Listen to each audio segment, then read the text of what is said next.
Hello students, स्वागत है आपका। जैसे कि हम 10th क्लास की प्रश्नावली तीसरी चल रही है हमारी। पिछली वीडियो में 3.1 और 3.2 प्रश्नावली की हमने। आज की वीडियो में हम 3.3 प्रश्नावली करेंगे।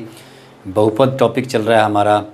गुणनखंड समझेंगे आज हम। और आइए हम 10th क्लास का 3.3 प्रश्नावली करते हैं। तो जो भी आपने प्रश्नावली हमारे चैनल की प्ले लिस्ट में जाके, एक प्रश्नावली की कई सारी वीडियो है जो आप प्ले लिस्ट में जाकर देख सकते हैं।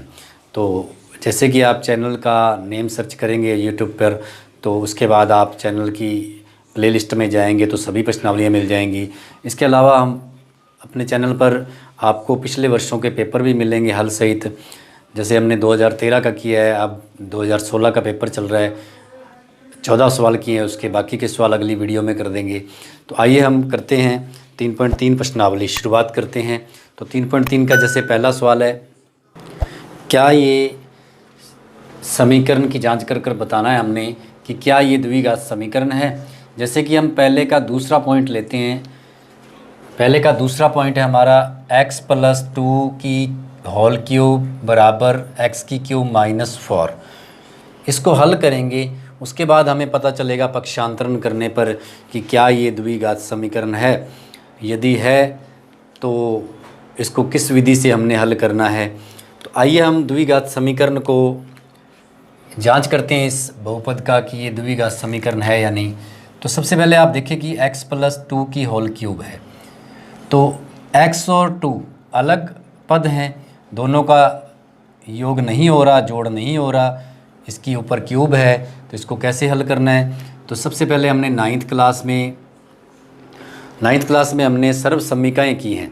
तो सर्व समीकाएँ 10-12 सर्व समीकाएँ हमने की हैं, समझी हैं। तो आइए हम इसमें भी सर्व समीका का प्रयोग करेंगे कि पहली संख्या और दूसरी संख्या, पहली संख्या और दूसरी संख्या।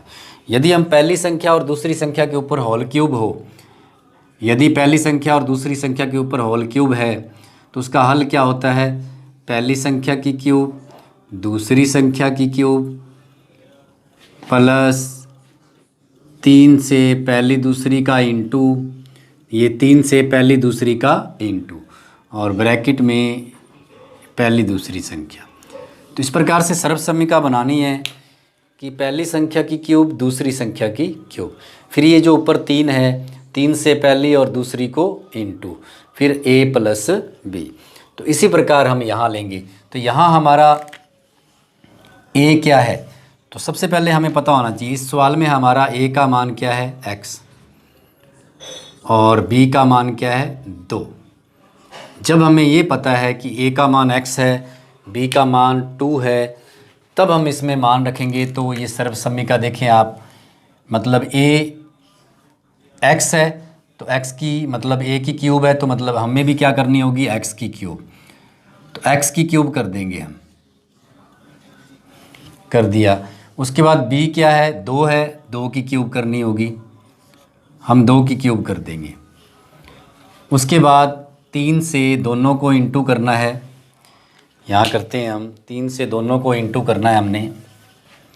यहाँ देखें आप, x की क्यूब प्लस 2 की क्यूब प्लस ये जो ऊपर 3 है, 3 से दोनों को गुणा करेंगे तो 3 × x × 2 ब्रैकेट में x + 2, ब्रैकेट में आ जाएगा x + 2, और बराबर हमारे पास है x की क्यूब -4, बराबर है x की क्यूब -4। अब आप देखेंगे कि यहाँ x की क्यूब प्लस 2 की क्यूब क्या हो गया 8 प्लस 3 दूनी 6x, x + 2 बराबर x की क्यूब -4। फिर आप देखते हैं कि हम यहाँ पक्षांतरण कर लेते हैं। तो पक्षांतरण करते हैं तो हमने देखा कि भाई यहाँ x की क्यूब है, यहाँ भी x की क्यूब है, दोनों x की क्यूब। ये प्लस का है, पक्ष चेंज होने पर काय का हो जाएगा, ये प्लस का पड़ा है यहाँ, ये प्लस का इधर आके माइनस का होगा तो दोनों सेम संख्या घट जाएगी तो 0 आएगा। मतलब हम यहीं इसको काट सकते हैं तो ये आ जाएगा 0। अब देखें आप, इसका अंदर इंटू कर देते हैं तो 6x की क्या हो गया स्क्वायर प्लस 6 का 2 से करेंगे 12x बराबर माइनस का 4। ये प्लस का 8 है, उधर जाए किसका हो गया माइनस का। इसको ना लेके जाएं तो अपने 4 को इधर ले आ सकते हैं तो 6x की स्क्वायर प्लस 12x, ये 8 और 4 क्या हो गए 12 हो गई, ये 12 माइनस के हो गई तो इसको पुण्य इधर ला सकते हैं या पहले ही ले सकते थे हम इधर। तो ये आ गया प्लस का 12 बराबर क्या आ गया 0। इस प्रकार से हमने जांच किया तो हमने क्या पाया कि 6x की स्क्वायर प्लस 12x प्लस 12 एक द्विघात समीकरण है। तो यह एक हम यहाँ लिख देते हैं, यह एक अतः लगा के लिखना होता है, यह एक द्विघात समीकरण है। कैसे पता चला? क्योंकि जिस बहुपद की घात सबसे बड़ी क्या हो 2 हो वह द्विघात होता है, जिस बहुपद की घात सबसे बड़ी 2 हो वह द्विघात समीकरण होता है। तो इसलिए यह एक द्विघात समीकरण है क्योंकि इस समीकरण में सबसे बड़ी घात 2 है। तो इस प्रकार हमने जांच करने हैं पहले के बाकी सवाल भी। जैसे हम पहले का ये चौथा पॉइंट करते हैं तो इसको जांच करना है कि यह द्विघात समीकरण है या नहीं। तो इसको चलिए हम इसको चेक करते हैं द्विघात समीकरण है या नहीं। तो सबसे पहले तो ये बटा में है, एक संख्या बटा में है, बीच में प्लस के चिन्ह है। तो सबसे पहले तो हमें इसका लसाअ लेना होगा। हमें सबसे पहले इस सवाल में लसाअ निकालना होगा। तो इसका लसाअ क्या आएगा, क्योंकि इसके बटा में कुछ नहीं तो 1 है, इसका लसाअ आ जाएगा हमारे पास x आ गया। अब x इधर बटा में कुछ नहीं है तो आपको पता है कि 1 है, x से कम x ऊपर इंटू हो जाएगा तो x की क्या होगी स्क्वायर होगी, फिर प्लस यहाँ x से x कट गया तो 1 आया, प्लस यहाँ बटा में कुछ नहीं है तो इसका मतलब x का x स्क्वायर से इंटू करेंगे तो घात जुड़ जाएगी, चर राशियों की घात जुड़ती है, बराबर 0। अब हम इसका वज्र गुणन कर देते हैं, वज्र गुणा कर देते हैं इसका। तो वज्र गुणा करेंगे तो आप ध्यान दें 0 के बटा में भी कुछ नहीं है तो 1 है, वज्र गुणा करेंगे तो 1 का इनसे गुणा करेंगे तो x की क्यूब प्लस x की स्क्वायर प्लस 1 बराबर x को 0 से करेंगे तो 0 ही आएगा, x इंटू 0। तो x की क्यूब प्लस x की स्क्वायर प्लस 1 बराबर 0। तब हम कह सकते हैं इसकी बड़ी से बड़ी घात देखें आप क्या है। इसको हमने हल किया तो इसकी बड़ी से बड़ी घात क्या नज़र आ रही है आपको 3 आ रही है। तो इसका मतलब अतः हम कह सकते हैं यह द्विघात समीकरण नहीं, क्योंकि द्विघात समीकरण में तो बड़ी से बड़ी घात 2 होनी चाहिए, यहाँ बड़ी से बड़ी घात क्या आ रही है 3 आ रही है, तो यह द्विघात समीकरण नहीं है। जैसे दूसरे सवाल का दूसरा पॉइंट है, तो दूसरे पॉइंट में हमने ये लिखा है कि दूसरे सवाल में गुणनखंड विधि द्वारा समीकरण का हल कीजिए। तो हमने गुणनखंड विधि से समीकरण का हल करना है। वैसे तो हम ये सवाल हम 9th क्लास में भी कर चुके हैं, 8th में भी यह टॉपिक है कि द्विघात समीकरण को गुणनखंड विधि से हल करें, लेकिन 10th में भी ये टॉपिक है। तो हमें ये समझना पड़ेगा कि गुणनखंड विधि क्या है, गुणनखंड विधि से कैसे हम हल करते हैं। तो सबसे पहले हमने देखना है कि यहाँ रफ कार्य करना होता है, इसके लिए रफ कार्य।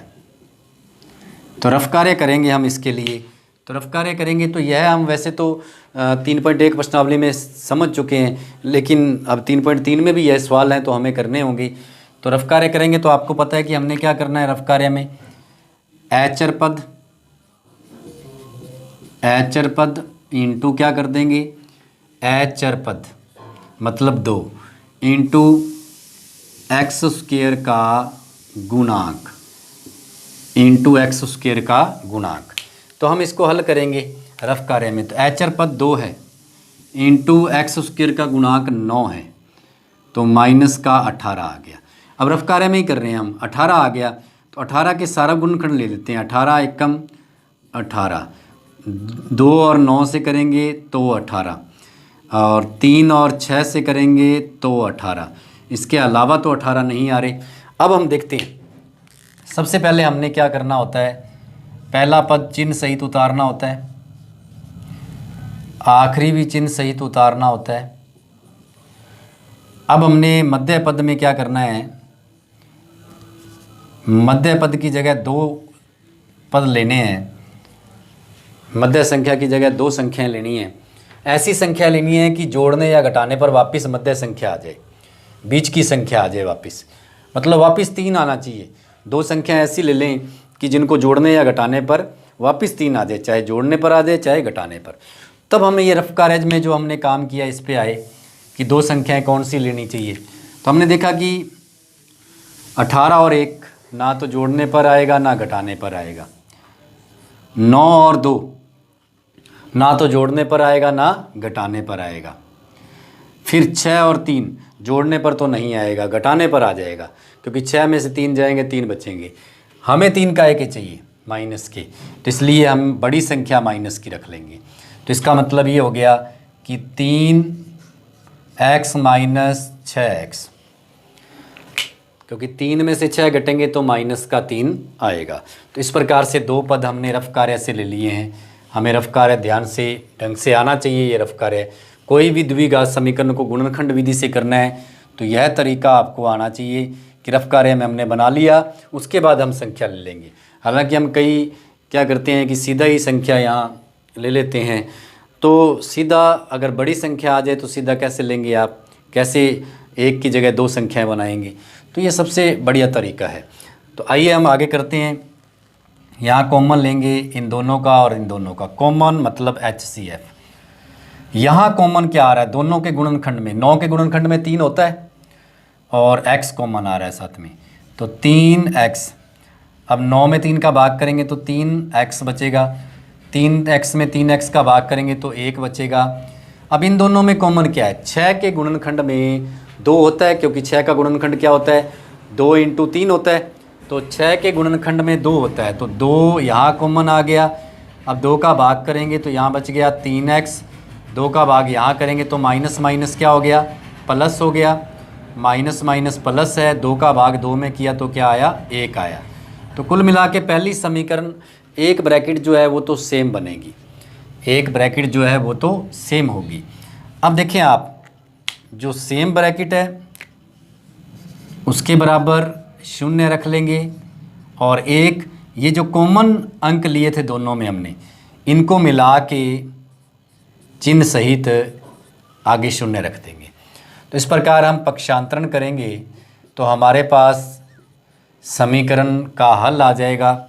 जैसे x बराबर आ जाएगा प्लस का 1 माइनस का हो गया, 3 इंटू में भाग में आ गए, यहाँ माइनस का 2 है, इधर आके प्लस का हो गया, 3 भाग में आ गए। तो इस प्रकार से इसके हमारे पास द्विघात समीकरण के आपको पता है कि ज़्यादा से ज़्यादा 2 हल होते हैं, 2 शून्य अंक होते हैं। तो ये द्विघात समीकरण के 2 शून्य अंक आ गए। यह हमारा रफ कार्य है जिसके सहारे हमने ये 2 पद लिए हैं। तो इस प्रकार हम किसी भी सवाल को बड़े आराम से कर सकते हैं। पीछे 3.1 में भी हमने समझा है इस टॉपिक को। दूसरे का 5वां पॉइंट देखते हैं तो काफ़ी अच्छा सवाल है ये।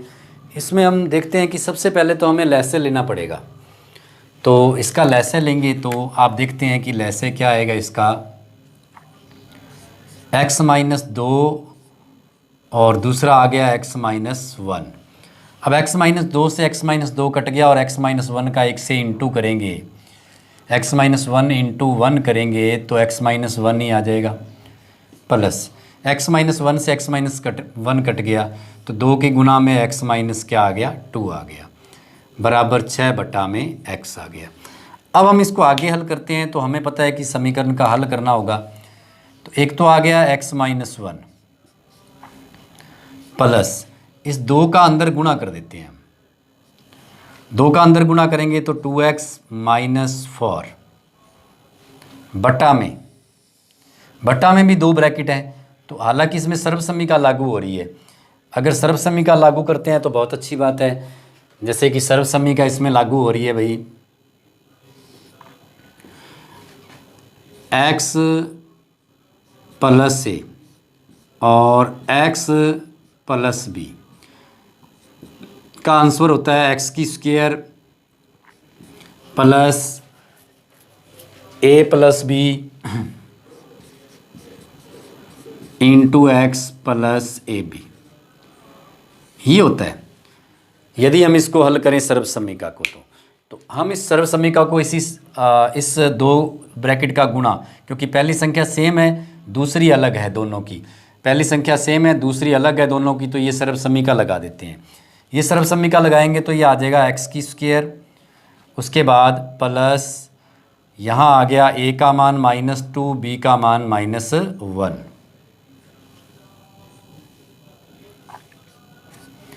उसके बाद इंटू में x है प्लस -2 इंटू -1, इस प्रकार से आ गया। हमने ये सर्वसम्मिका से इनका गुणा कर लिया, वैसे तो सीधा भी इनका इंटू हो जाता। अब देखते हैं कि हम यहाँ 2 और 1 क्या हो गया 3x, 4 और 1 क्या हो गया 5 बटा में। अब यहाँ आ गया x की स्क्वायर, अब माइनस का 3x, क्योंकि 1 और 2 माइनस के 3 इंटू एक्स करेंगे -3x, ये माइनस माइनस प्लस हो गया क्योंकि यहाँ गुणा में है, तो प्लस का 2 बराबर 6 बटा में x। अब जाके वज्र गुणा करने के बाद ये हमारे पास द्विघात समीकरण बनेगा। उसके बाद हम इसका हल करेंगे, तो हम इसका वज्र गुणन करते हैं। वज्र गुणा तो करेंगे तो ये देखें आप, 6 का इधर कर देंगे तो ये आएगा 6 का x स्क्वायर से करेंगे तो 6x स्क्वायर माइनस 6 तिया 18x प्लस 6 दूना 12 बराबर 3x की स्क्वायर, x का कर रहे हैं ऊपर -5x। अब पक्षांतरण कर देते हैं। अब पक्षांतरण करेंगे तो ये आ गया 6x की स्क्वायर माइनस 3x की स्क्वायर माइनस 18x प्लस के 5x प्लस के 12 बराबर क्या बच गया 0, क्योंकि इधर की सारी संख्याएं हम दूसरे पक्ष में ले आए। अब यहाँ आ गया हमारे पास 6x की स्क्वायर। अब यहाँ 6x की स्क्वायर नहीं आएगा क्योंकि 6 में से 3x की स्क्वायर घट जाएगा कि माइनस में है। ये देख लें आप, दोनों संख्याएं किस में है, सेम घात की संख्या माइनस में है। 6 में से 3 गए तो 3x की स्क्वायर बच गया हमारे पास। उसके बाद 18 और 5 की बात करें तो सहजातीय पद हैं, तो जुड़ने की बजाय घट जाएगा, तो माइनस का 13 आ जाएगा x प्लस 12 बराबर क्या है 0। अब ये बन गया द्विघात समीकरण। अब हम इसको हल करेंगे द्विघात समीकरण को। जैसे अब इसके गुणनखंड करते हैं हम, तो ये आ गया 3x की स्क्वायर, ये आ गया प्लस का 12 बराबर 0। अब हमने यहाँ संख्या लेनी है। वैसे तो 12 तिया 36 होते हैं, तो 36 का अगर हम रफ कार्य करें तो 36 इंटू 1, फिर 18 इंटू 2 क्या आएगा 36 आएगा, फिर आ जाएगा हमारे पास 12 इंटू 3, इसी प्रकार से ये आ जाएगा 9 इंटू 4। तो इस सारा गुणनखंड से हमें पता चलता है कि यहाँ 9 इंटू 4 लेने में ही फ़ायदा है, बाकी तो हल नहीं हो पाएगा। तो इसलिए 9 इंटू 4, तो मतलब 9 काय के लेंगे माइनस के, क्योंकि बड़ी संख्या माइनस की है, और 4 भी काय के लेंगे माइनस के, क्योंकि 9 और 4 जोड़ने पर माइनस के 13 होंगे 4x। अब हम इसका कॉमन लेते हैं। अब कॉमन लेंगे तो इसका कॉमन आपको पता है कि क्या आया 3x आया, भाग किया तो x माइनस 3 तिया 9। फिर उसके बाद यहाँ कॉमन क्या आया माइनस का 3, भाग किया तो x माइनस के, यहाँ कॉमन 4 आ रहा है भाई, तो 4 तिया 12। अब दोनों के बराबर 0 रख देंगे। एक तो ब्रैकेट सेम आ गया, x माइनस 3 के बराबर 0 और एक 3x माइनस 4 के बराबर 0। तो इस प्रकार से हमारे शून्यांक आ जाएंगे, x बराबर आ जाएगा +3 और x बराबर आ जाएगा 4/3। तो हमने इस समीकरण को हल किया। तो इस प्रकार इस सवाल नंबर 2 के सभी सवाल द्विघात समीकरण हैं, गुणनखंड विधि से हल करना है। लास्ट के कुछ सवाल हैं जो समझने वाले हैं अच्छे से। रिवीजन में हमने ये 3 सवाल करने हैं, 4 सवाल। तो पहले में x² + 3x + 1 में x - 2 की होल स्क्वायर द्विघात समीकरण है या नहीं। दूसरे में 2x² - 5x + 3, इसका हल करना है गुणनखंड विधि से। दूसरे का चौथा है, इसमें भी x² - 8x + 16 का हल करना है आपने। और उसके बाद इसका 7वां है, इसका भी आपने गुणनखंड विधि से हल करना है। तो आप वीडियो को पूरा देखें। और आज हमारा 3.3 टॉपिक पूरा हो गया है। इसमें कुछ सवाल बचे हैं जो आपको नहीं करवाए हैं, और यदि आपको कोई दिक्कत हो तो आप उन सवालों को मैसेज कर दें मुझे, ताकि मैं वो सवाल आपको करवा दूं। तो इस प्रकार से इसके कुछ सवाल आपने करने हैं रिवीजन में। Thank you.